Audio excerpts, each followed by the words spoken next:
Si tu devais donner un conseil à ton toi il y a 30 ans, tu lui dirais quoi aujourd'hui? Il y a 30 ans, j'avais 10 ans. Tu vois, mes potes, ils sortaient, les soirées, ils rigolaient, ils ont kiffé. Moi, j'étais dans les responsabilités, dans les problèmes, dans les papiers, dans l'administration. Donc, qu'est-ce que je dis à un jeune qui a 18-20 ans? Si tu avais rien aujourd'hui, tu irais vivre où pour tout construire? Comme je t'ai dit, il n'y a pas de sous-métier, pas de sous-homme. Moi, tu me dis nettoie les chiottes, je le fais. Je m'en fous et je le fais avec le sourire. Dubaï, il n'y a pas d'aide, c'est marche ou crève. Mais là, les gens, ils ont la dalle. Ils ont la dalle. Et c'est pour ça que quand les Français, ils ouvrent des restos à Dubaï, ils sont à l'ouest. Parce que les gens en face, tu vois le niveau de service, il n'y a que la simplicité qui dure dans le temps. Prends des marchés vieillissants et réinvente-les. Je vais prendre un exemple. Quand tu es en haut, le vent souffle fort. Et plus tu montes, plus souffle fort et tu es tout seul. Fais croquer ceux qui ont été là dans les moments difficiles. On a des fois des commentaires un peu bidons. C'est un hater, je pense. Parce que... Non, mais c'est bien de répondre aux haters. Crois-tu au développement du Maghreb? Au Maroc, les salariés, ils sont encore plus durs à gérer qu'en France. Jour 1, ils étaient 40. Jour 2, ils étaient 4. Voudrais-tu participer à l'émission Qui veut être mon associé? Hakim, comment tu vas? Wissam, ça va et Ça toi? va? T'as la forme? Impeccable. Comme Bon, aujourd'hui, on fait une nouvelle vidéo où on répond à la foire aux questions qu'on a lancée via ton compte et mon compte aussi Instagram. D'accord. Donc, on a reçu énormément de questions, mais vraiment, je ne m'attendais pas à autant de questions de la part des viewers de cette vidéo et de ta communauté. Tu as quand même une communauté qui est assez J'ai vu que ça grimpait, ouais. Ouais. C'est pas mal. Et très engagée, donc beaucoup te connaissent depuis longtemps et beaucoup sont très affectés par ce que tu as fait. Donc franchement, on a eu énormément de bons retours. Donc là, on va traiter les questions. Alors, est-ce que tu es chaud? Au top. D'ailleurs, ils m'envoient souvent des commentaires, me disent pourquoi t'as tardé à venir sur les réseaux. Ouais, donc ça c'est voilà. Qu'est-ce que tu peux leur dire par rapport à ça? J'étais débordé de travail, ouais. Donc j'avais pas le temps, ça prend un peu de temps. Mais là, c'est le bon moment. Ouais, voilà. Tu sens que c'est le bon moment. Ouais, parce que c'est pas que je m'ennuie, mais j'ai moins de boulot. D'accord. J'ai vendu mes groupes, donc. Ok. Donc j'ai du temps pour répondre aux commentaires. Magnifique. Bah écoute, là on est aligné avec ça. Alors première question. En fait, je vais toutes les faire une par une. Je ne vais pas sélectionner. Il y en a plein. Ouais. Et si on n'a pas le temps de répondre à tout, on en refera peut-être une autre. Alors, question de ced.gst. Faut-il monter une structure seule, puis salarier des directeurs ou s'associer avec? Une structure seule, c'est-à-dire, donc, quand il dit une structure seule ou s'associer avec, dans la structure qui détient quoi? Ses restaurants, qui retient son business? Exactement, ouais. Alors, il y a deux cas de figure. Tu peux avoir une société où tu as tout ton business qui est détenu par ta société et cette société, elle recrute ce qu'on appelle le management. Okay, comme tu peux, je pense que c'est là où ils vont en venir, créer une société en parallèle qui recrute le management et qui vient facturer ta société. Je pense qu'on doit toujours se méfier, c'est des problèmes sociaux, etc., tout ce qui peut arriver, les prud'hommes, les problèmes fiscaux, etc. Mais aujourd'hui, en France, que tu aies une société ou plein de sous-sociétés, ça ne change plus rien. Il va plus se casser la tête avec de la paperasserie qu'autre chose, parce que de toute façon, le juge, il peut faire liquider, s'il y a un problème avec une société, toutes les filiales et même des sociétés qui viennent facturer s'il veut et s'il arrive à démontrer facilement que c'est indirectement ta société. Donc, ça va être des frais de comptable, juridiques et autres inutiles. Aujourd'hui, tu vois, le montage, avoir 200 holdings, une sur l'autre, plein de sociétés, c'était bien il y a 10 ans. Aujourd'hui, avec le secret des actionnaires qui est levé, parce que tu ne peux pas ouvrir un compte si on ne sait pas qui est l'actionnaire final, même s'il y a une cascade d'holding, c'est plus difficile. Après, associer des salariés, les bons, tu sais, tu as deux types de salariés. On en parlait la fois dernière dans le cas de l'ASFAM. C'est un monsieur qui est un superbe entrepreneur qui a toujours encouragé ses salariés, qui les a primés dans le parking avec des Mercedes. Un salarié, demain, tu le payes 4 jours en retard, il va au prud'homme, il t'insulte et tu passes du statut de Dieu vivant à statut de minable, si tu veux. Donc, il y a beaucoup d'ingratitude. Pas de reconnaissance. Pas de reconnaissance. 90% des salariés, ils réfléchissent, c'est pas plus loin que le bout de leur nez. C'est-à-dire, je veux mes 2 000 euros, mes 3 000 euros à la fin du mois, tes problèmes, je m'en fous. Ils s'en foutent des problèmes qu'il y a dans l'entreprise. Alors, heureusement qu'il y a 10% qui sont d'une loyauté infaillibles et qui vont te suivre jusqu'à la fin de l'aventure. C'est ces gens-là qu'il faut associer. Tu dois repérer ces gens-là. Teste-les. Tu sais, c'est comme une femme. Si tu veux voir que ta femme est solide, tu dois la tester. Chérie, on n'a plus d'argent, j'arrive plus à payer le crédit ou le loyer, on va dormir dans une toile de tente. Tu viens ou tu pars. Bah là, c'est pareil. Tu as un salarié, des fois tu dis attends, on est en difficulté, la société elle est en train de couler, je vais pas pouvoir te payer. Bah s'il te dit ok, ciao, j'ai trouvé un taf ailleurs, c'est pas le bon. Associe-le pas. S'il te dit écoute, moi je crois en toi, je crois en nous, tu veux m'associer, j'ai une petite voiture à 5 000 €, je vais la vendre, je vais te prêter de l'argent parce que je veux pas devoir couler. Et ça, c'est des salariés que demain, il faut faire monter. Et c'est ceux-là que j'ai fait monter dans ma première entreprise. Et qui, à la fin, quand j'ai vendu, ils ont pris 2-3 millions chacun parce qu'ils étaient méritants. Tu vois. Mais c'est là où tu dois vraiment bien cerner. Faut tester. Faut tester. Bon, super. Question de Souhail AMG. Salut Hakim, je voudrais savoir quelles étaient tes activités à l'heure actuelle. Merci par avance. Qu'est-ce que je fais aujourd'hui ? Mon rôle premier, c'est l'investissement. J'investis les fruits de mon travail. Beaucoup d'immobilier. Je me mets dans la tech. J'ai 40 ans. Je n'ai pas l'énergie que j'avais à 20 ans. À 20 ans, je travaillais 16 heures par jour de façon manuelle, si tu veux, physique. Aujourd'hui, je travaille plus avec le mental et on travaille plus intelligemment. Je compare toujours ça, tu sais... Un mec dans la boxe, un jeune boxeur, il met plein de coups, il a plein d'énergie, il vise mal. Un vieux boxeur, il met une patate, mais bien visé, tu vois. Donc, c'est à peu près pareil. Et quand tu goûtes au business de l'immobilier et de l'hôtellerie, tu te prends plus la tête avec autre chose. La restauration, c'est très bien quand tu es jeune. Après, tu as moins envie, tu sais, de gérer du personnel. Et donc, on va dire que j'essaye de faire du business facile. Ok. D'accord. L'intelligence artificielle, le digital, l'immobilier, l'achat-revente, de la location, des business faciles. Voilà. D'accord. Ok. Alors, une question de le nôtre Hugo. Ouais. Bonjour Hakim, quel serait le meilleur pays pour commencer à investir? Merci. Bonjour Hugo. Il n'y a pas vraiment de pays. La France, c'est bien pour commencer. Si tu as un bon CDI et que la banque te finance, c'est bien. Investir et entreprendre, c'est bien la France. L'Europe, c'est bien. C'est plus dur, Hugo, à Dubaï, pour moi, et c'est plus dur au Maghreb, c'est plus dur en Afrique, c'est plus dur aux États-Unis. Ça dépend dans quoi. Je donne un exemple. On a acheté, nous, des pavillons à Los Angeles. Ils ont fait x2 en 5 ans. OK ? Donc, bien sûr que ça monte, parce qu'il y a ce qu'on disait la fois dernière, il y a l'effet soleil, l'effet qualité de vie. Mais pour commencer à entreprendre, je favoriserais, c'est bizarre ce que je vais dire, mais les pays où il y a du social. Parce que si tu veux, dans un pays où il y a du social, tu n'as pas une forte concurrence d'entrepreneurs. Parce que les gens, ils sont cool. Tu sais, aujourd'hui, un Français moyen, son rêve, c'est d'être fonctionnaire, c'est pas d'être entrepreneur. Moi, tous mes potes qui étaient avec moi à l'école, leur rêve, c'était d'être fonctionnaire ou d'avoir le petit CDI à 2005 qui va bien. Ceux qui voulaient prendre des risques, c'était 0,1%. Donc, quand tu es dans un pays où le rêve de la majorité des gens, c'est fonction entre salariés, ben toi, tu sors du lot quand tu es entrepreneur. Et dans des pays où il y a de l'assistanat, c'est très bien ces pays-là. Les gens, ils n'ont pas faim. Ils disent de toute façon, je perds mon boulot, j'ai le chômage, je perds le chômage, j'ai su. Tu vois ce que je veux dire ? Mais quand, Hugo, tu es dans un pays comme les États-Unis où il n'y a pas d'aide, Dubaï, il n'y a pas d'aide, c'est marche ou crève. Mais là, les gens, ils ont la dalle. Ils ont la dalle, ouais. Et c'est pour ça que quand les Français, ils ouvrent des restos à Dubaï, ils sont à l'ouest. Parce que les gens en face, tu vois le niveau de service. La dernière fois, j'étais en train de dîner dans un resto. Tellement j'étais mal à l'aise. Tu avais le serveur qui était devant ma table tout le long du repas. Ouais. Ils ont la dalle. Ouais, les salariés, ils ont la dalle parce qu'il n'y a pas de chômage si tu te fais virer. Les patrons, ils ont la dalle parce que s'ils loupent leur coup, ils ont perdu leur investissement. Donc, c'est mieux de commencer dans un pays où tu te dis, voilà, tout le monde est là, est cool, vit du social et tu sors du lot.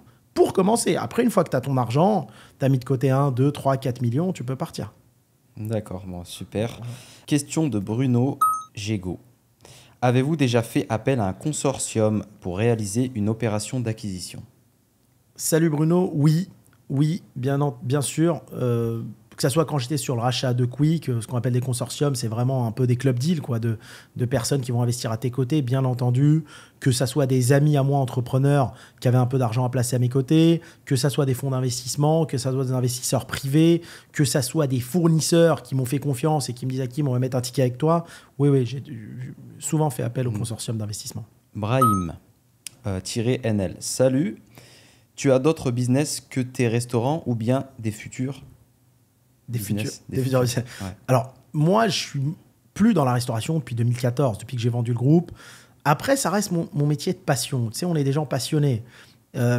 Des fois, on s'intéresse toujours à la restauration qu'on a baigné dedans. Si tu veux, j'étais dedans, ça m'intéresse, mais on essaye de réfléchir différemment. Aujourd'hui, je suis plus dans un point de vue où je préfère avoir quelques restos qui font des chiffres énormes, 5-6 millions par point de vente avec un beau résultat, que être en train de cumuler plein de restaurants parce que voilà, il faut être dedans. Tu vois, je suis en France 1 mois par an, donc je peux pas être dans les restaurants en permanence, tu vois. Et dans les autres pays, je préfère faire autre chose que de la restauration. Voilà. D'accord, ok. L'immobilier, par exemple. Immobilier, hôtellerie, il y a des WeWork, du WeWorking, enfin, il y a plein de sujets, mais voilà, mais je suis d'accord avec lui. C'est-à-dire, s'il est passionné par la restauration, on a toujours un pied dedans. Ok. On attend la belle opportunité. Bien Là, sûr. j'en ai loupé 2. On ne sait pas ce qui peut arriver. Ouais. Demain, il y aura peut-être, on va m'appeler. Tu sais, moi, le sujet quick ou courte paille, j'y suis pas allé, on m'a appelé. C'est la France qui m'a appelé. Hakim, il y a un sujet pour toi. Donc, je suis toujours à l'écoute, moi, des opportunités. Ouais. D'accord, top. Question de Nasdon69. Voudrais-tu participer à l'émission Qui veut être mon associé? Pas de panique, j'ai juste mis pause quelques secondes pour vous dire de vous abonner. Plus de 80% d'entre vous qui regardez la vidéo n'êtes pas encore abonné. Alors pour me soutenir, pour continuer à regarder des vidéos comme celle-ci, abonnez-vous. Je vous remercie et bon visionnage pour le reste de la vidéo. On reprend. On est en pourparlers. Ah. Il m'avait contacté déjà il y a 2-3 ans au début. Je voulais pas. À ce moment-là, ça m'intéressait pas forcément. Aujourd'hui, j'ai peut-être de l'intérêt. On est en pourparlers. D'accord. Bon. Ben, Nasdon, tu as ta réponse. Prince Ali du 75. Salut à toi, Prince Ali. À quel moment décidons de proposer son concept fast-food en franchise? À partir du moment, j'ai envie de te dire, où tu te sens prêt à aller animer d'autres personnes, où tu as pu déléguer le tien. Le but, c'est que le tien, il tourne tout seul sans toi.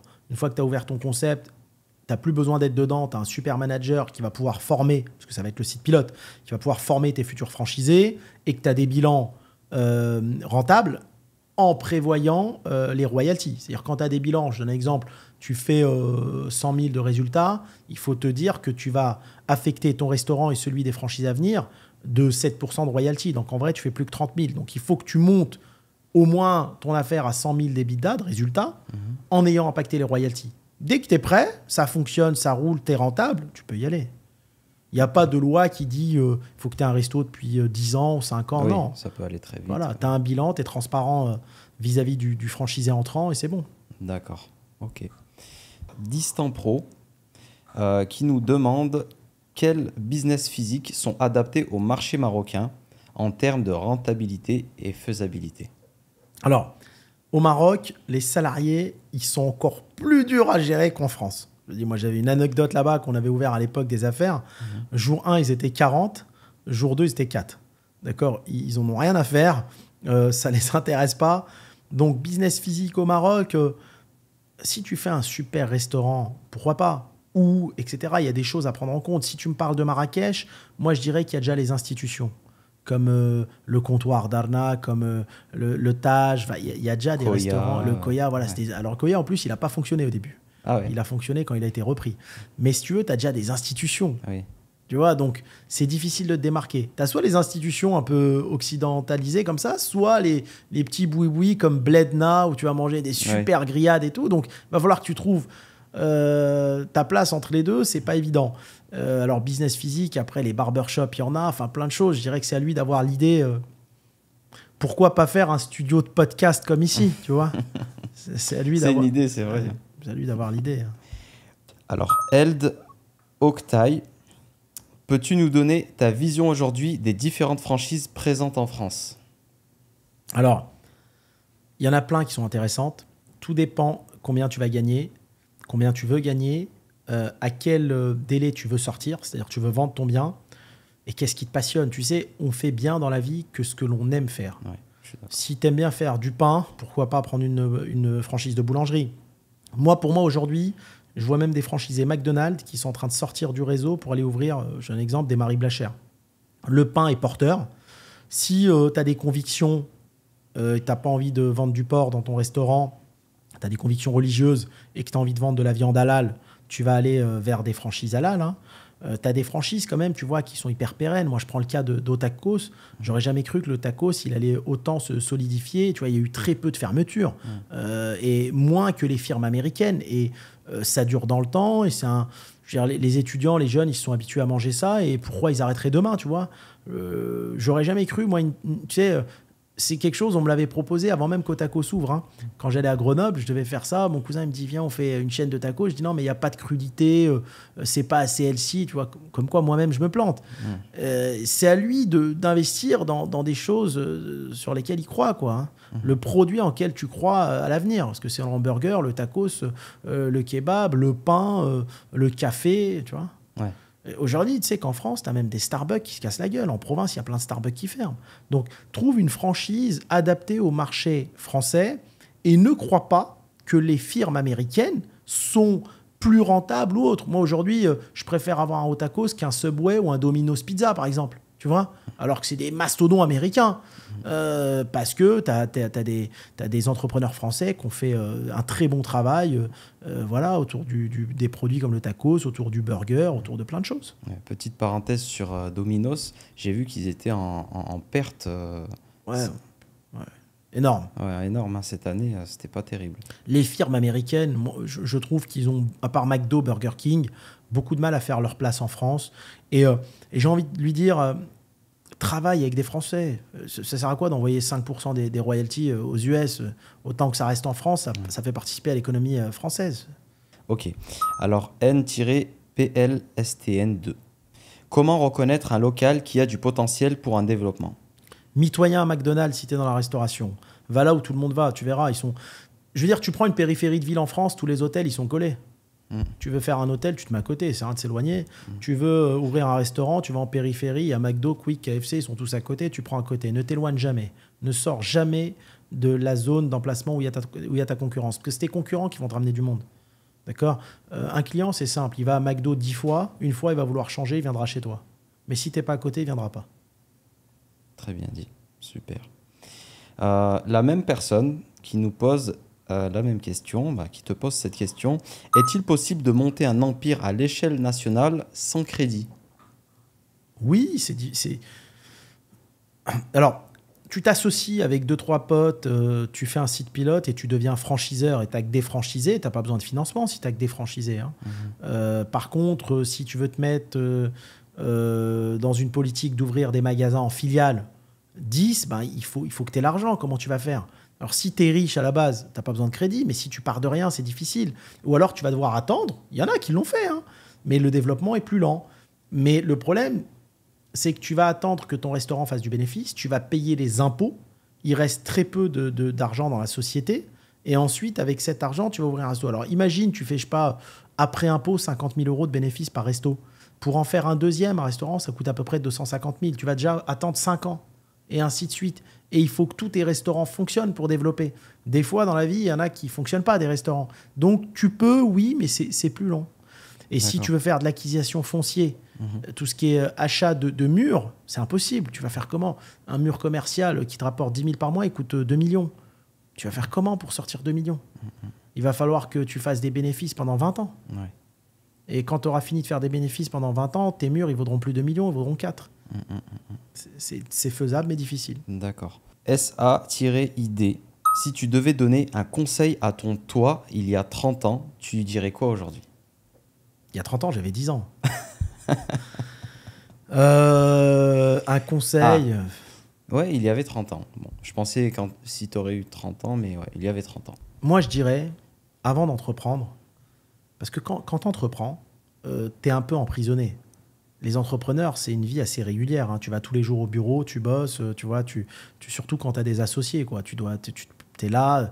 Quand tu n'as pas d'associés, c'est un peu mieux, mais tu n'es pas libre. Tu es comme salarié quand tu es entrepreneur au final. Donc, qu'est-ce que je dis à un jeune qui a 18-20 ans? Travaille à travers le monde, fais-toi un kiff, va visiter le monde, fais-toi un tour du monde. Parce qu'il y a un moment dans la vie, tu n'auras peut-être plus le temps de le faire, parce que tu prends de l'âge, tu entreprends, tu fais une famille, c'est plus difficile. Fais-toi un tour du monde. Un sac à dos, on n'a pas besoin de beaucoup d'argent. Un sac à dos, tu vas travailler barman en Australie, tu vas travailler livreur en Indonésie. Moi, le conseil que je donne, c'est un tour du monde d'1 an. Tu vas éveiller ton esprit, tu vas ouvrir les yeux, tu vas comprendre beaucoup de choses et ça va te donner plein d'idées business. Tu as fait ton tour du monde, tu l'as fini à 20, 21 ans, tu viens, tu bosses un peu, tu démarres, tu redémarres de zéro dans un pays, je sais pas, comme la Suisse où tu as des bons salaires, tu économises et après tu deviens entrepreneur. Pas trop jeune. Il faut que tu aies atteint, je dirais, une certaine maturité. À part si y a des trucs de dingue comme Mark Zuckerberg qui a créé Facebook et tout, mais ça c'est un parmi 60 millions. Mais si tu veux, je pense qu'il faut prendre le temps de vivre sa jeunesse. Moi, tu vois, j'ai commencé à être patron à 18-19 ans. J'ai pas vécu ma jeunesse et j'ai regretté après. Tu vois, mes potes, ils sortaient les soirées, ils rigolaient, ils ont kiffé. Moi, j'étais dans les responsabilités, dans les problèmes, dans les papiers, dans l'administration. Et le seul regret un peu que j'ai, c'est ça, tu vois. Je pense qu'il faut commencer à entreprendre à 25 ans. Dans la vie, il faut prendre le temps pour tout. Et chaque chose, il faut la vivre au bon moment. Il ne faut pas faire ça trop jeune. Parce que tu le veuilles ou pas, 20-30 ans, c'est les plus belles années de la vie. Tu es en pleine jeunesse, tu pètes la forme, tu kiffes, tu as une partie en toi d'insouciance qui est magnifique, que tu n'as plus quand tu as 50 ans, tu vois. Et je pense qu'il faut prendre le temps. Et après tu as toute la vie pour entreprendre. Ok. Voilà. Et bosse chez les concurrents aussi avant de créer ta boîte. Essaye de voir comment ça se passe ailleurs. C'est bien. Ouais, c'est vrai. Tu sais, quand tu crées une boîte à 19 ans, tu sais pas comment on fait. Tu n'as jamais bossé ailleurs. Nous, on comprenait rien au départ. On sait pas c'est quoi une directrice financière, on sait pas c'est quoi une RH, je savais pas. En plus, moi, j'ai pas été trop à l'école, donc tout ça, fallait l'apprendre. Tu sais rien. Tandis que si tu vas travailler chez un concurrent, tu vas voir comment c'est organisé, ça va te faire gagner du temps. Ouais. Tu prends de l'expérience via eux. Bien sûr. Madko Maubeuge. Bonjour Hakim, que penses-tu de la tendance des magasins et des restaurants éphémères? Bonjour Matt, éphémère dans quel sens? C'est-à-dire c'est un peu pop, quoi. Oui, pour tester un concept, pourquoi pas, tu testes, mais si tu le fais et que ça va cartonner, ça va t'embêter de le fermer, donc il faut que tu aies un contrat avec le bailleur pour dire si ça fonctionne, je reste, quoi. Mais oui, pour tester, ouais, pourquoi pas. Voras33, crois-tu au développement du Maghreb? Alors, j'y crois. C'est pas organisé comme l'Europe, attention. Hein. Moi, tu sais, j'ai fait beaucoup de promotions en Algérie. Là, je bosse beaucoup au Maroc. J'y crois. Je crois à la Tunisie, par exemple, dans le digital, dans le marketing. Tu vois, on en parlait hier. Tu peux très bien mettre des équipes là-bas. Tu peux, mais je pense qu'il faut qu'il y ait toujours un lien avec l'Europe, avec la France. Tu sais, autant c'est difficile en France de réussir, autant au Maghreb, c'est beaucoup plus difficile. On va pas se mentir.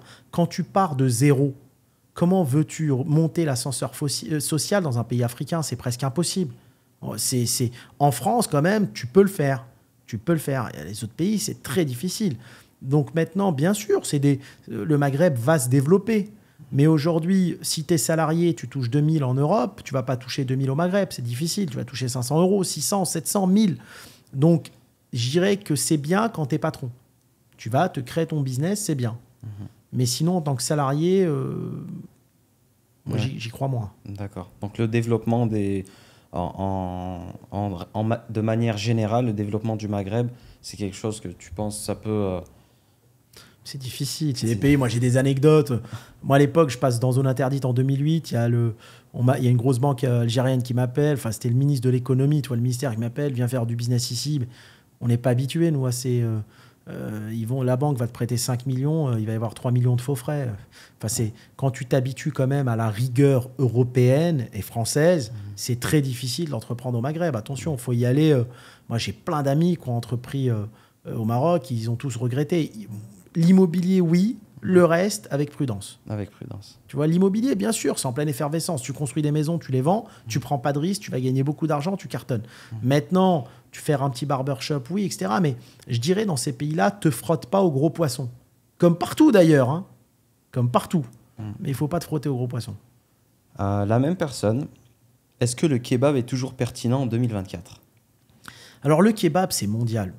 Si on le compare aujourd'hui au tacos, au French tacos, pas au tacos mexicain. Tacos français, t'en as où? En Belgique, en France, c'est tout. Ouais. Peut-être 2-3 qui traînent à travers le monde. Mais le kebab, c'est mondial. Tu vas à Bali, il y a des broches de kebab. Tu vas au Mexique, il y en a. Tu vas au Vietnam, il y en a. Tu vas en Australie, il y en a. Tu vas à Mamoudzou, au Japon, il y en a. C'est mondial le kebab. C'est un marché français qui représente peut-être 1 ou 2 milliards, je ne sais plus. À travers le monde, c'est peut-être un marché à 15-20 milliards. C'est mondial. Partout, tu verras une broche. Tu vas au Liban, chez les Libanais, ils ont leur broche. Tu vas en Turquie, il y a les broches. Partout, il y a du kebab. Il est là depuis des dizaines et des dizaines d'années. Il n'est pas prêt de mourir. Maintenant, c'est vrai que c'est un produit qui est tenu à 99% par les indépendants, qui est très dur à démocratiser en chaîne. Je ne sais pas pourquoi, parce que je pense que les gens ils sont habitués à leur petit indépendant kebab chez qui ils vont en bas du quartier. Mais bien sûr, c'est mondial. Tu compares aujourd'hui le kebab à la pizza, au burger, mais tu ne le compares pas, par exemple, au tacos, hein, clairement. Comment veiller au bon respect des process dans une franchise? Alors, s'il est franchisé ou franchiseur, alors, tu dois animer ton réseau. Très difficile. C'est très difficile, l'animation de réseau. On n'était pas les meilleurs, nous, là-dessus, parce que le dialogue avec les franchisés, il est très complexe. Mais tu as un animateur réseau qui passe une fois tous les 15 jours, une fois tous les mois, une fois tous les 2 mois. Ça dépend des fréquences que tu as mis en place en fonction de ton concept. Mais voilà, il faut aller, il faut vérifier, mais tout en caressant le franchisé, je dirais, dans le bon sens du poil. C'est une relation assez complexe, mais il faut vérifier parce qu'un franchisé qui fait n'importe quoi, il peut bousiller ta marque. Hein. Donc, il faut y aller, vérifier. Mais c'est toujours difficile de dire à quelqu'un « tu fais pas bien le boulot » alors qu'il a investi son argent. C'est une relation qui est très complexe. Petite question de Ous-Pac M75. Tu pourrais nous dire quel serait le commerce le plus rentable en 2024? Merci. Il y a plein de commerces rentables. Je dirais que tu dois aller chercher des commerces à forte marge. Si tu te mets dans la restauration, va chercher un business, tu vois, un aliment qui ne te coûte pas cher à l'achat et que tu vas vendre cher. Il faut qu'il y ait l'écart de marge qui soit important. Je prends un exemple, le café. Des produits à marge. Là, tu vas faire du bénéfice. Si tu vas aller vendre un produit où la marge est très faible, c'est difficile. Le seul qui va gagner de l'argent, c'est la centrale d'achat. Après, 2024, il y a plein de choses. C'est toujours les mêmes choses. De toute façon, ça va être le commerce physique, le commerce digital, enfin qu'on connaît tous, toujours la même chose. À toi de le rendre différenciant. Je vais donner un exemple là-dessus dans le business. Tu vas halluciner. Prends une activité que tout le monde connaît et transforme-la. Arrive vierge dans l'activité.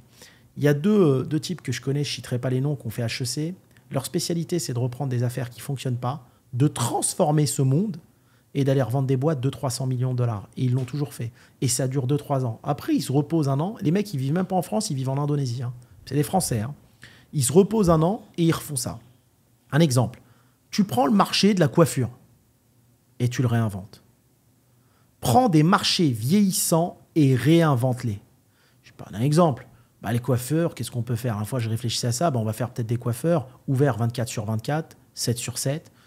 On va, à chaque fois que tu vas chez le barbershop, peut-être qu'on va t'offrir le thé, peut-être qu'on va faire des choses en plus, si tu veux. On va changer des choses. Peut-être que notre modèle, ça sera que tu viennes avec un code, que tu rentres dans le salon de coiffure en tant qu'auto-entrepreneur et on va juste te louer ta place. Un peu comme du WeWork. Et je te loue ta place de coiffeur à 500 balles par mois. J'ai 10 coiffeurs, ça va être 5000, peut-être 10 000. Tu vois ce que je veux dire? Réinventer des modèles d'activité. Tu vois? Après, travaille sur la jeunesse et la vieillesse. Travaille sur les crèches. Il y a pas mal d'argent. Moi, tu sais, il y a beaucoup de business que je fais en off. J'aime pas en parler parce que j'ai pas envie d'avoir des problèmes comme j'ai eu avec la restauration. Mais on travaille beaucoup la jeunesse et la vieillesse. Des crèches. Tu as des pays en Europe où c'est subventionné, c'est l'État qui te paye pour chaque enfant. Et la retraite. Le monde est en train de vieillir. Et vieillir en bonne santé. Ils vont faire quoi, ces gens-là? Est-ce que quelqu'un de 80 ans, il a envie d'être chez lui à la maison avec ses gamins qui ne sont pas là parce qu'ils bossent? Ou est-ce qu'il a envie d'être dans une maison de retraite, mais pas vieillot, un peu cutchy, un peu sympa, avec des balles d'encens et tout, tu vois? Comment on veut vieillir? Il y a encore d'autres business. Le taux de divorce, il explose. Les gens, ils ne veulent pas se retrouver tout seuls. Moi, je crois carrément au We Live, tu vois, des petites communautés de gens qui vivent ensemble, que ce soit pour les jeunes ou pour les gens âgés de chaque âge, et où ils sont entre amis, en train de se raconter des blagues et vieillir de façon plus sympathique que de vieillir tout seul à la maison. Ouais. Il faut penser à la jeunesse et à la retraite en fonction de ce qui se passe actuellement. Il y a beaucoup de divorces, tu as plein de gens qui vont venir tout seuls. Est-ce que c'est marrant pour un vieux monsieur ou vieille dame à 80 ans, alors qu'elle est en forme, d'être toute seule dans un petit appartement? Ouais. Est-ce qu'elle ne va pas préférer donner sa retraite à une communauté et vivre en communauté? Tu vois, il y a plein de sujets auxquels on peut penser. C'est vrai. Il y a un monde qui change et Exactement. faut s'adapter aussi. Adaptation au monde qui change. Ouais. Question de Mac là. Bonjour, quelle franchise marche le mieux dans la restauration rapide? Bah, je sais pas, j'ai pas tous lu leur bilan, mais il faut regarder les bilans. N'hésite pas à demander à un franchiseur les bilans de tous ces franchisés. Hein. Ça va te prendre une demi-journée, tu vas regarder le résultat à chaque fois, mais voilà, au moins tu vas y gagner parce que tu vas quand même investir du temps et de l'argent. Mais il y a plein de franchises qui fonctionnent bien. D'accord. Hein, mais regarde pas le chiffre d'affaires dans les bilans, regarde que le résultat. Le chiffre d'affaires, on s'en fout. Vaut mieux que tu fasses 500 000 avec 100 000 de résultats que 2 millions avec zéro. Et rentre pas dans des concepts trop compliqués. Va dans des choses simples. Il y a que la simplicité qui dure dans le temps. Les concepts où tu as trop de produits, trop de choix, trop de ceci, ça dure pas dans le temps. Ok, super. Alors, question de Kouta. As-tu un portefeuille en bourse? Et si oui, quelle stratégie dividende ETF? J'ai rien en bourse. Je sais même pas comment ça fonctionne. J'ai peut-être tort, mais c'est un domaine que je connais pas forcément. Ok. J'ai jamais investi en bourse. Si j'ai de l'argent, j'investis dans mes idées ou celles de mes amis. J'ai pas besoin d'aller en bourse. Après, est-ce qu'ils distribuent les dividendes ou pas? Acheter des actions Hermès ou LVMH, est-ce que ça a du sens? Pour moi, je sais pas. D'accord. Voilà. Ok. Question de Sofiane. Que penses-tu de la Suisse ou Andorre pour l'expat à la place de Dubaï? Ça dépend ce qu'il veut faire. Tu veux acheter une Lamborghini, Andorre, c'est pas mal. La Suisse, il y a un peu plus de taxes. Tu veux bosser, ça dépend. Est-ce qu'il veut travailler? Est-ce qu'il veut créer une entreprise? De toute façon, faire attention. Quand tu t'expatries, faut y aller vraiment. Hein. C'est pas j'ai créé une boîte en Suisse et j'habite à Paris ou j'ai créé une boîte à Andorre et j'habite à Paris. Attention. Hein. Ils vont te rapatrier ta fiscalité de ton entreprise suisse en France. Hein. Le fisc français, il rigole pas avec ça. Tu t'expatries, il faut y aller pour de vrai. Et il faut que tes clients, ils soient en Suisse ou à Andorre. Hein. Alors à Andorre, je ne sais pas si tu vas trouver beaucoup de clients.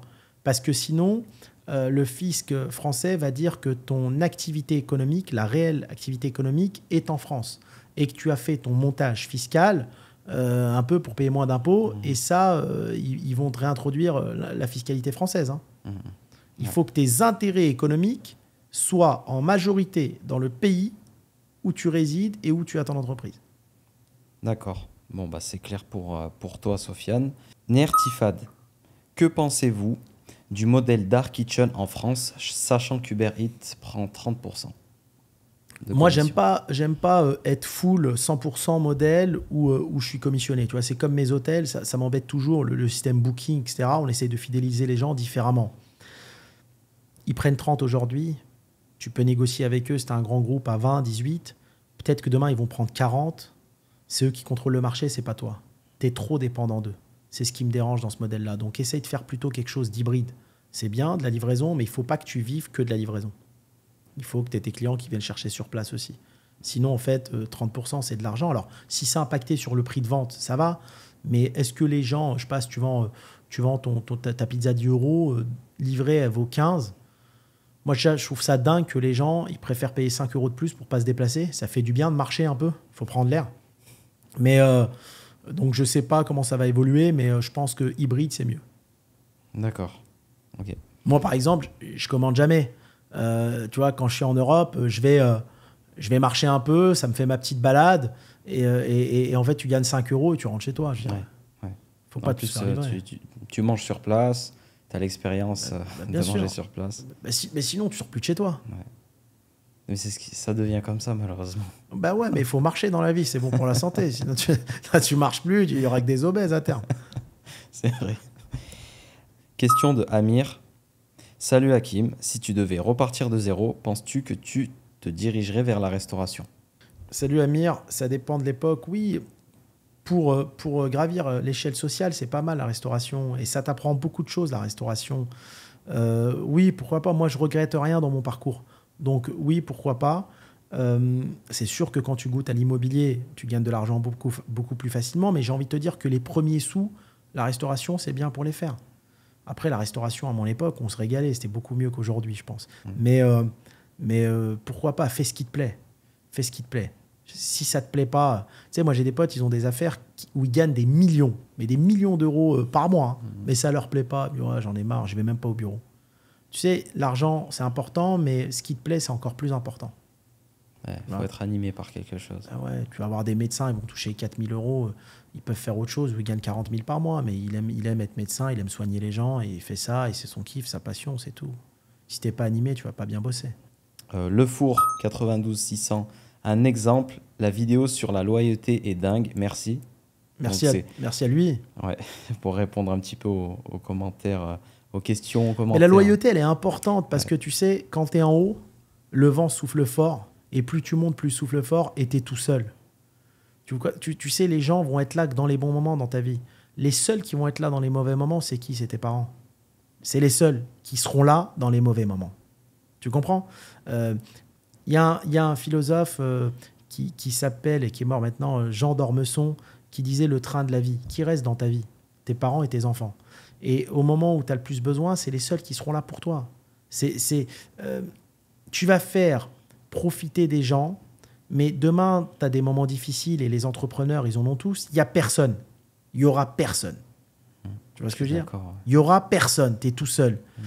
Donc, il y a un moment donné, quand tout va bien et que tu es tout seul sur ton yacht en train de faire le ouf comme DiCaprio, tu le mérites. Tu n'es pas obligé de faire croquer les gens.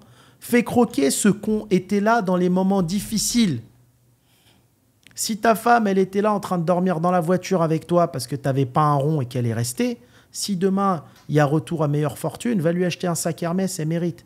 Mais va pas faire profiter des gens qui étaient là que dans les moments faciles. Il faut jamais oublier les méritants. Les gens, que ce soit les salariés, que ce soit tes amis, que ce soit ta famille, que ce soit ta femme, les gens qui étaient là quand tu étais dans la galère, quand tu n'avais rien.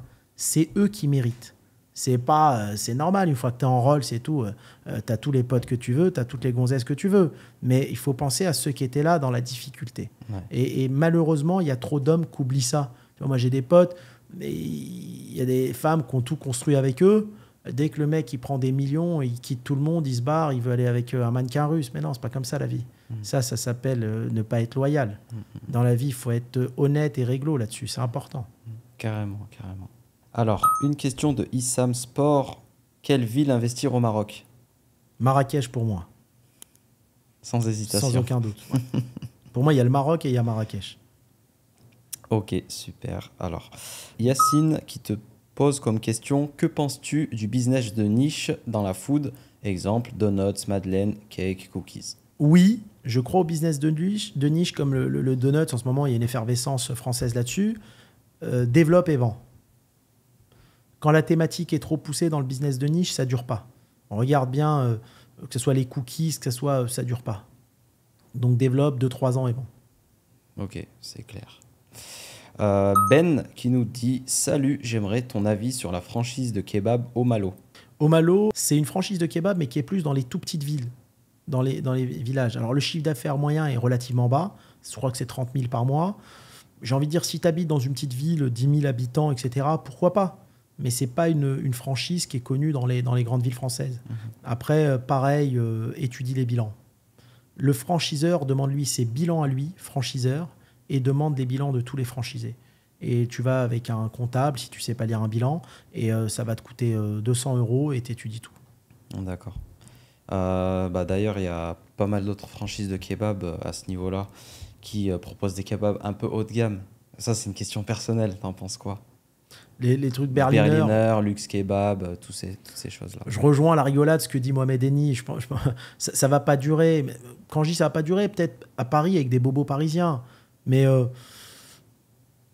moi, j'y crois pas à long terme. Déjà, en province, je pense pas que ça va fonctionner parce que quelqu'un en province, il n'a pas envie de manger un kebab à 15 €. C'est pas les mêmes salaires qu'à Paris. Et après, on est trop dans tous les business, quand la thématique est trop poussée, ça dure pas. Tu sais, chez McDo, 80% des ventes, c'est le Big Mac. Et en plus, les Français, ils n'aiment pas trop changer leurs habitudes. Donc, il y a un moment donné, ils vont changer parce que c'est de la nouveauté. Pourquoi pas? Ça va durer. Mais de là, en faire une chaîne nationale, je sais pas, je pense pas. Je préfère, moi en plus, je suis un amateur de kebab. Notamment en France, on a des super bons kebabs. Ouais, alors, j'étais, moi, dans le kebab pendant 10 ans. Je kiffais mon poulet. Moi, je prenais le poulet français, breton, le plus cher. Parce que j'aimais... C'est pas parce que Nabab, c'était à moi, hein, mais j'adore le kebab Nabab en poulet. en kebab poulet. Ouais. Par contre, de temps en temps, je voulais me faire un kebab veau d'Inde. J'allais chez un pote kurde qui s'appelle Mélodie Garcin-Lazare, qui pour moi est très bon. C'est le vrai kebab turc veau d'Inde. Ou alors chez Anamour à Boulogne, je le dis clairement, hein, quand je veux un kebab avec dedans du veau et de la dinde, j'allais là-bas. La sauce blanche est faite maison, j'aimais bien, tu vois. Ouais. C'est artisanal, etc. C'est pas ce que nous on fait. Nous, on a développé une chaîne, donc on est obligé d'industrialiser. On peut pas faire de l'artisanal avec une chaîne de partout, c'est très compliqué. Bien sûr, bien sûr. Ok. Voilà. Question de Pulco. Une réconciliation est-elle possible entre toi et l'administration française? On sent une déception. Non, mais Pulco, moi, j'en veux pas à la France. Comme je te dis, j'aime mon pays, je kiffe la France. Elle m'a appris beaucoup de choses. J'ai eu la chance d'avoir une double culture. Ce qui m'a beaucoup embêté, c'est cette injustice. Moi, j'aime pas l'injustice. Et tu sais, quand tu as une souffrance comme ça intérieure, clairement, depuis que tu as 20 ans, c'est très dur. Bien sûr que moi, j'ai pas de problème avec l'administration. J'ai payé ce que je devais. J'estime qu'ils m'ont pris beaucoup plus que ce que je devais. Et des fois, l'administration doit se remettre en question. Moi, le seul problème que j'ai avec l'administration française, c'est qu'ils n'ont pas reconnu le taux de perte de la viande kebab. Et je vais t'inviter à faire quelque chose, Pulco, pour te montrer que j'ai raison. Prends un kebab ou va dans un kebab, si tu as un pote qui a un kebab. Regarde l'expérience que tu vas faire. Tu mets une broche de 30 kilos à cuire. Donc toute la journée, et tu vends tes kebabs. Okay, bah, tu te rendras compte que tu vas mettre 100 grammes par sandwich. Donc, il n'y a pas besoin d'être prof de maths. 100 grammes par sandwich. Si j'ai mis 30 kilos, je fais combien de sandwichs?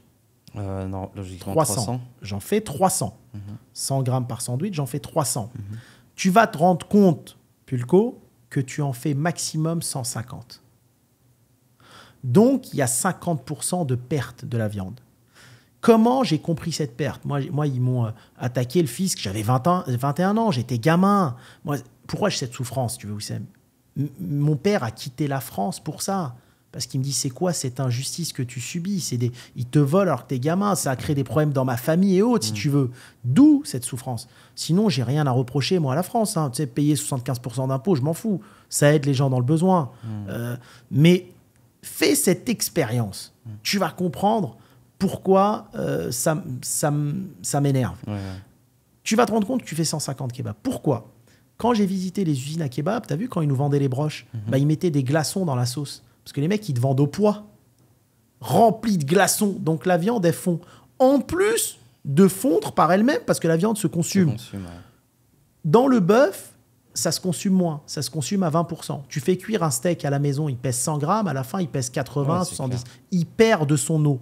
Dans le poulet, il y a encore plus d'eau que dans le bœuf. Fais cette expérience. Ouais. Alors moi, pourquoi j'ai été vexé?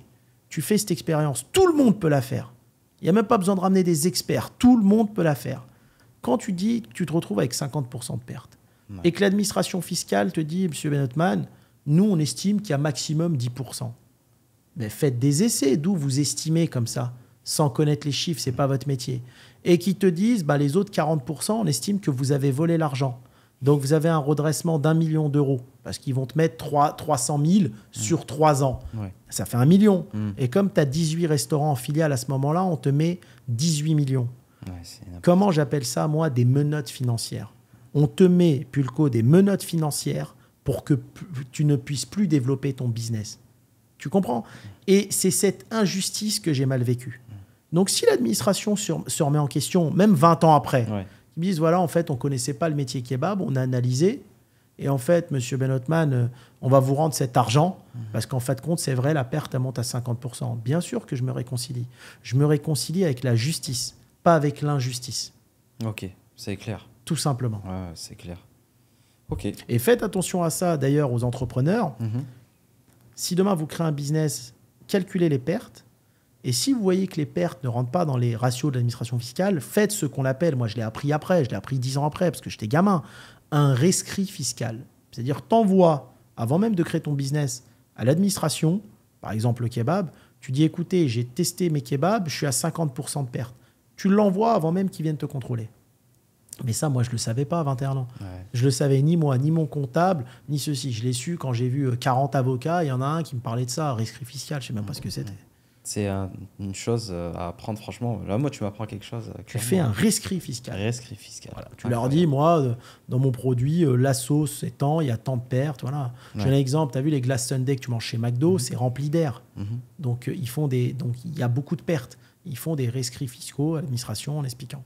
Alors, question de Daldal.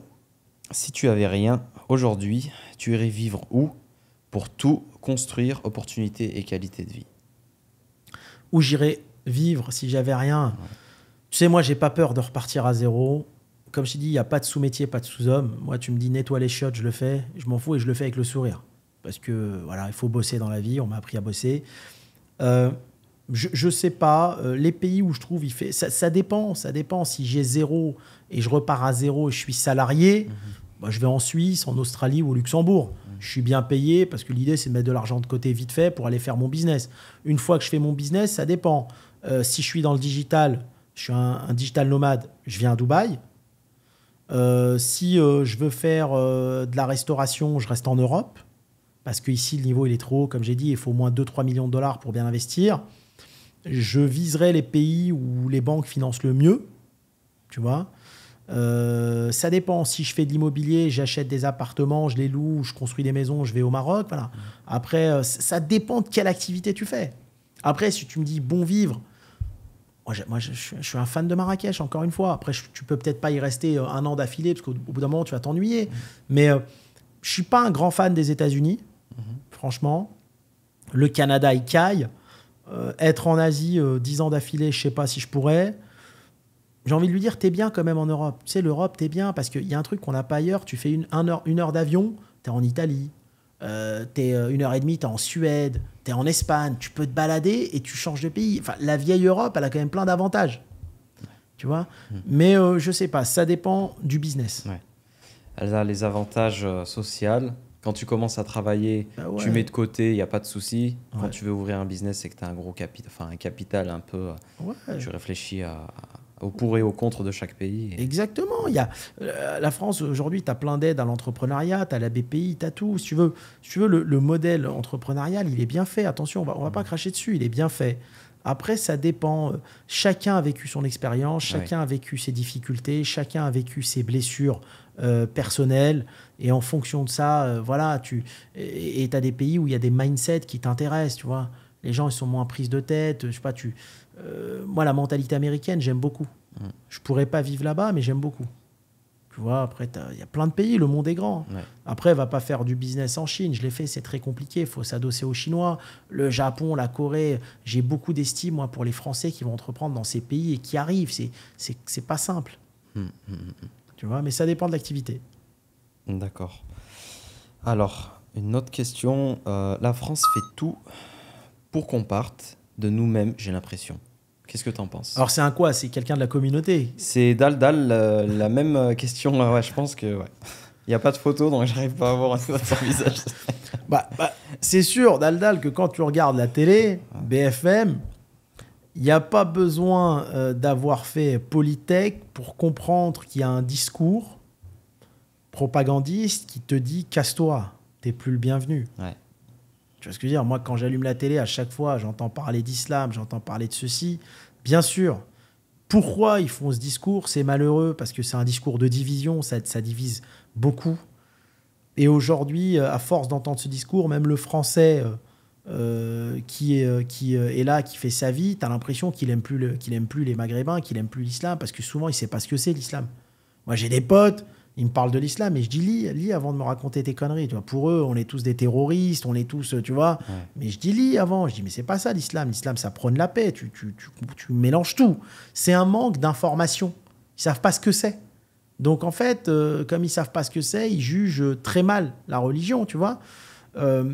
Mais bien sûr qu'il y a un discours où on n'est plus le bienvenu et c'est dommage parce que franchement, que ce soit les Maghrébins, que ce soit les Africains, enfin, tous ces gens-là, ils participent énormément à l'économie française, ils ont des postes, ils font tourner le pays et je pense que l'État devrait mettre un veto là-dessus. Il faut arrêter de laisser les médias raconter en permanence des choses qui divisent. C'est dommage, tu vois.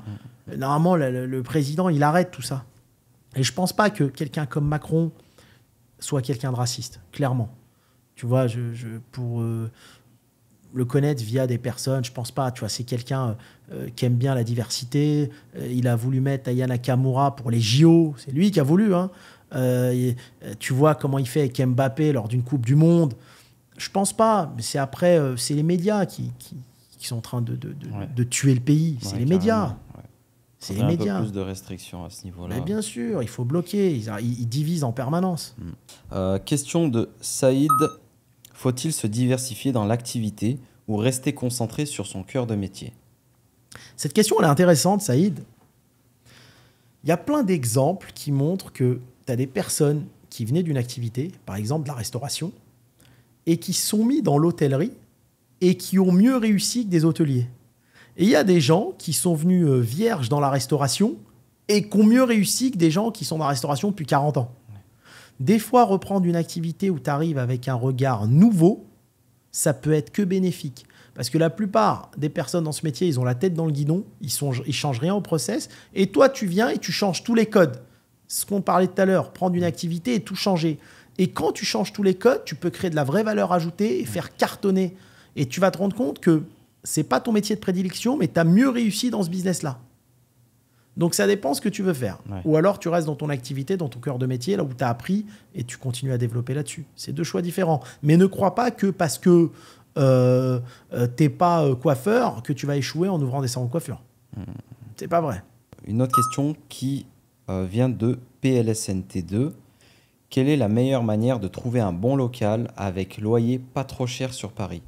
Sur Paris, c'est difficile. Tu as deux choix. Soit tu vas acheter un fonds de commerce cher avec un loyer peu cher, soit tu vas prendre un droit au bail, donc tu rentres en location pure, ce qu'on appelle location pure.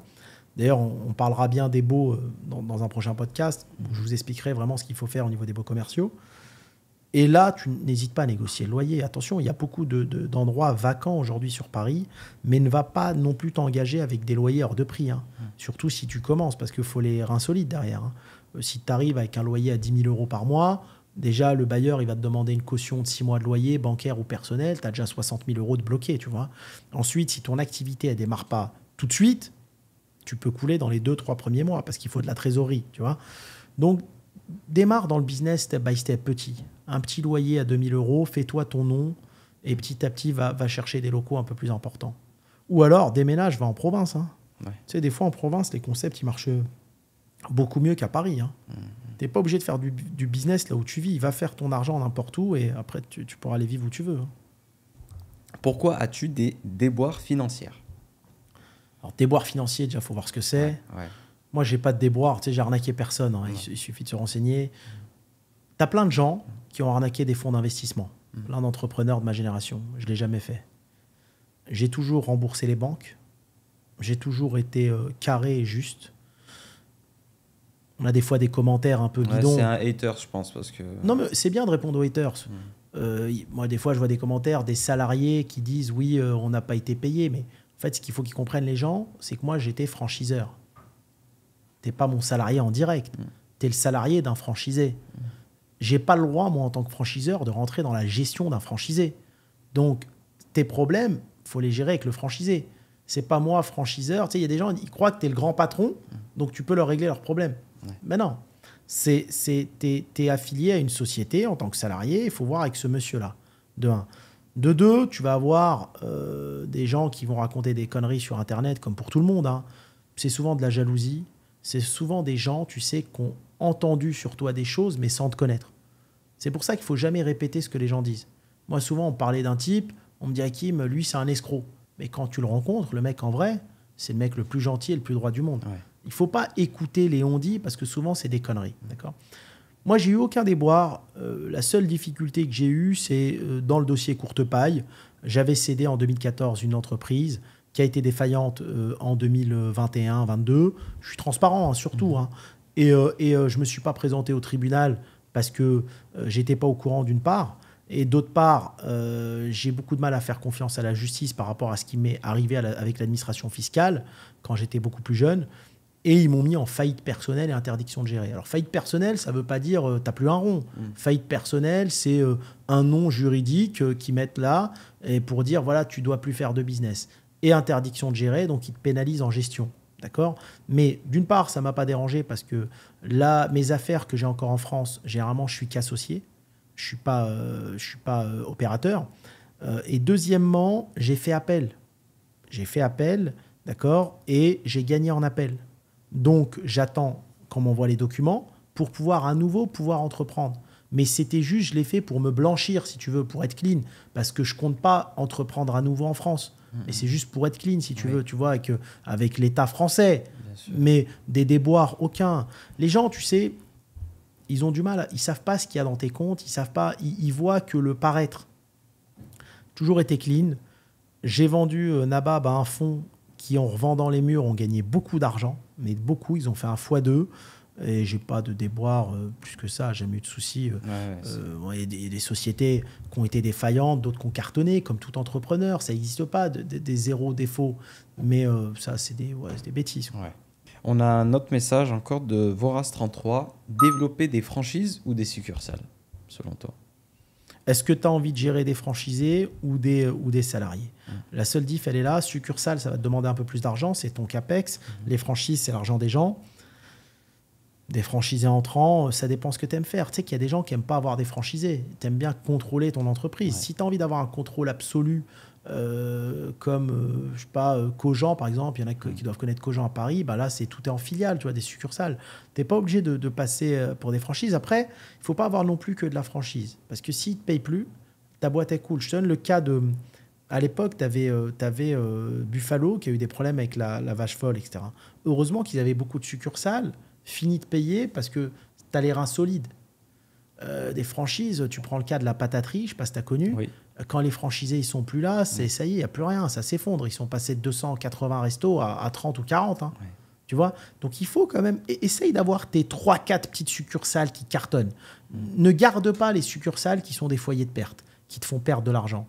Prends des succursales qui cartonnent et le reste, développe un peu en franchise. Mixe un peu les deux. Essaye de faire 20-80. Ok. Comme à l'époque, sur le film Le Fondateur, le premier patron de McDo, enfin le créateur de McDo, justement, il se développait pas en franchise, mais en succursale. Et c'est d'ailleurs, ça a été limité en fait pour eux pour se développer. C'est là où Recro il est venu développer en franchise. Exactement. Mais lui, il restait dans son cadre. Si je contrôle pas, je veux pas m'étendre comme ça. D'ailleurs, tu sais que McDo, une anecdote, quand ils ont démarré, il n'y avait pas de contrat de franchise, c'était un contrat oral. Ah ouais. C'était oral. Bon, ils ont démarré il y a très longtemps. Hein, mais ils te disaient voilà, tu as la franchise, ok. Ils signaient pas grand chose. Hein. Et en fait, voilà, de fil en aiguille, ça s'est après organisé. Alors, un message, je pense que c'est un ami à toi. Salut Hakim, peut-on espérer un retour sur Tours, ton pote de Rabelais? Ah, c'est vrai, j'étais au collège Rabelais, moi, quand j'étais gamin. Un retour sur Tours. Alors, j'ai failli reprendre le Steak and Shake de Tours Nord, Saint-Cyr. Il y a une ville à côté de Tours qui s'appelle Saint-Cyr. Il y a un Steak and Shake qui a fait faillite. Ils avaient investi 1,2 million, 1,3 million. J'ai failli le reprendre à la barre du tribunal pour 20 000 €. Je le dis, hein, 30. Ça va lui expliquer un peu les notions business pour faire un Nabab Drive. Tu vois, parce que Nabab est né là-bas, si tu veux. C'était né Place Jean Jaurès. Moi, à l'époque, quand j'ai démarré, il y avait Place Jean Jaurès, j'ai un Nabab, ils doivent connaître. Hein. J'avais les bureaux en face de la mairie, moi. J'avais 400 mètres carrés de bureaux en face de la mairie. Voilà, donc j'ai démarré là-bas. Donc c'est une marque qui est assez connue et assise là-bas. Et je voulais faire un superbe drive familial à Saint-Cyr. Et 3 jours avant, j'ai annulé. J'ai annulé, j'ai tout arrêté parce que, franchement, j'ai eu beaucoup de problèmes avec cette ville. Alors, j'adore les clients de cette ville que j'ai eus parce que c'est grâce à eux que j'ai démarré. J'avais des clients vraiment fidèles. Autant, je pense que c'était nos meilleurs clients en France. C'était fidèles. Ils ont accompagné l'aventure et le développement Nabab depuis le départ. C'est dingue, hein.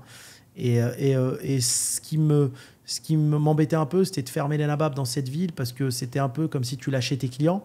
Ils aimaient le produit, mais j'ai eu... c'est une ville où j'ai eu 2 expulsions de magasins, 4 contrôles fiscaux. C'est une ville où je suis arrivé à un moment, je t'assure, où la responsable des impôts de la ville, tu sais, pendant les aides Covid, elle appelle Madaf et dit on ne vous donne pas les aides à vous, il y a du monde devant votre snack. Mais je dis attends, Madaf, elle dit mais c'est la loi, vous êtes obligé de donner à tout le monde. Donc très compliqué. Et donc, je devais refaire un drive. Je me suis dit, attention, je me remets dans des problèmes là. Vaut mieux éviter. Ouais. Mais voilà, Nabab va être redéployé en France via un master franchisé. D'accord, un gros master franchisé. On est en train de choisir lequel, on est en train de réfléchir.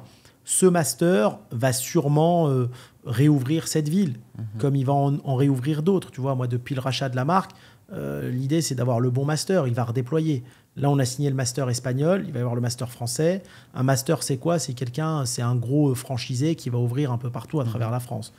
Et il va sûrement redéployer cette ville sous un format drive. Une question de Abou Dovic.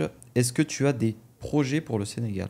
Sénégal, on est sur de la construction actuellement, promotion immobilière d'un lot d'immeubles. Il y a 3 immeubles avec un ami en commun, 60aine d'appartements, pas plus. Aujourd'hui, c'est ce qu'on fait au Sénégal, pas plus. D'accord. Donc pas d'autres projets pour le Sénégal. Non. Ok. Bon, je crois j'en ai encore plein, mais on a dépassé l'heure. On a dépassé l'heure, donc c'est pour ça qu'on va en parler. Donc merci pour tout ça. Merci à vous. Je pense qu'on fera une autre série comme celle-ci. Déjà, on en a plein d'autres, mais on essaiera aussi peut-être un format live un de ces jours. J'ai eu pas mal de demandes. Ouais. Donc on fera ça. Et merci à toi, Hakim. Merci à toi, Wissam, impeccable. À bientôt. Merci à tous. Merci à tous d'avoir suivi ce podcast et pour votre fidélité. Abonnez-vous pour ne rien louper des prochains épisodes qui promettent de délivrer beaucoup de valeur business.